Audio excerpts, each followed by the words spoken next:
Hello everyone, welcome to our chemistry board institute channel. हमारे channel में आपका स्वागत है। हम रेगुलरली वीडियो बनाते हैं बोर्ड बेस्ड। आपका बहुत अच्छा सहयोग मिलता है हमें। आगे भी अपना सहयोग देते रहें, सपोर्ट करते रहें, हमारे चैनल को लाइक करते रहें और सब्सक्राइब और शेयर भी करते रहें। जैसा कि हमने कुछ पिछले वीडियो में बताया था कि हम बोर्ड बेस्ड वीडियो बनाते हैं और पीछे कुछ वीडियो हमने बनाए भी थे। उसी सीरीज को हम आगे बढ़ाते हुए आज का जो हमारा टॉपिक रहेगा, आज की यूनिट रहेगी, वो रहेगी +2 क्लास की सॉल्यूशन यूनिट। तो today our unit is solution.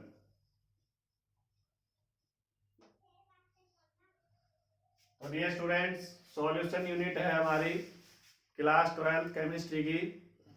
इसमें कौन कौन से क्वेश्चंस इंपॉर्टेंट है ये देखेंगे। तो सबसे पहले डियर स्टूडेंट्स, इस पे जो न्यूमेरिकल्स आते हैं कंसंट्रेशन टर्म्स पे, कंसंट्रेशन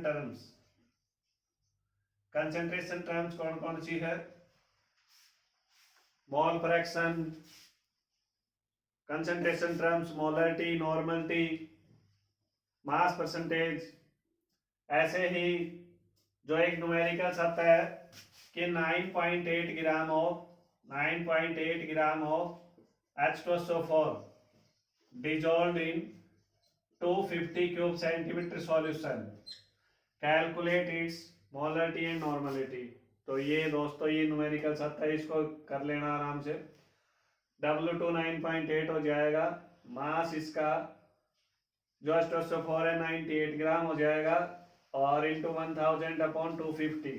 तो आप इसको सोल्व कर लेना। ऐसे ही दूसरा जो न्यूमेरिकल्स पूछा जाता है वो पूछा जाता है 4 gram of NaOH dissolved in 250 cube centimetre solution, calculate molarity and normality. तो डियर स्टूडेंट्स, W2 है 4 ग्राम, NaOH का मास हो जाएगा 40 ग्राम। तो 4/40 इंटू 1000/250। तो इन सवालों पे न्यूमेरिकल्स आ जाता है। जब बहुत आसान पेपर बनाना हो तो सेकंड क्वेश्चन बनता है इसमें, वो बनता है solubility of solid in liquid,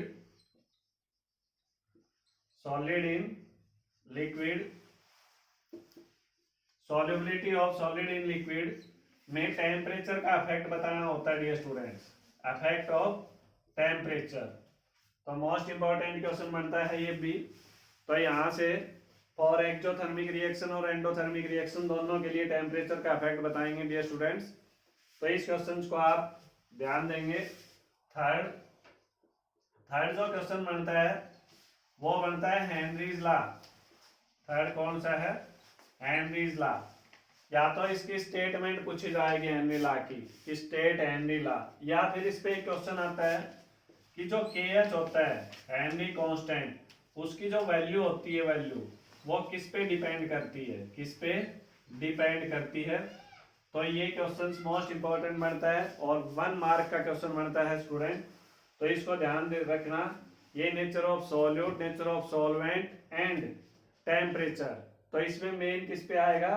temperature के ऊपर डिपेंड करता है KH। तो इसका 1 नंबर का क्वेश्चन बनता है डियर स्टूडेंट्स। उसके बाद बात कर लेते हैं फोर्थ क्वेश्चन की।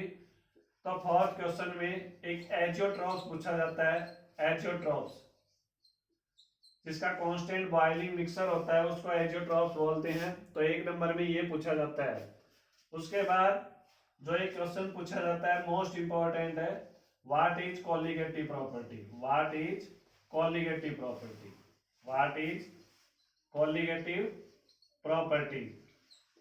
कोलिगेटिव प्रॉपर्टीज क्या होती हैं वो बतानी है, एक्सप्लेन करना है। 5 नंबर का पूछ लेते हैं, 3 नंबर का पूछ लेते हैं। और इस पे एक ऑस्मोटिक प्रेशर है, इस पे क्या है? ऑस्मोटिक प्रेशर जिसको हम पाई से डिनोट करते हैं। तो स्टूडेंट ध्यान रखना कि ऑस्मोटिक प्रेशर है ना, जैसे आ गया कि prove that osmotic pressure is a colligative property, तो इसमें प्रूव करना होगा कि पाई डायरेक्टली प्रोपोर्शनल टू n। अगर आप ये प्रूव कर देते हैं कि पाई डायरेक्टली प्रोपोर्शनल टू n, तो देन आफ्टर आप इस क्वेश्चन को आसानी से सॉल्व करके मार्क्स ऑब्टेन कर सकते हैं।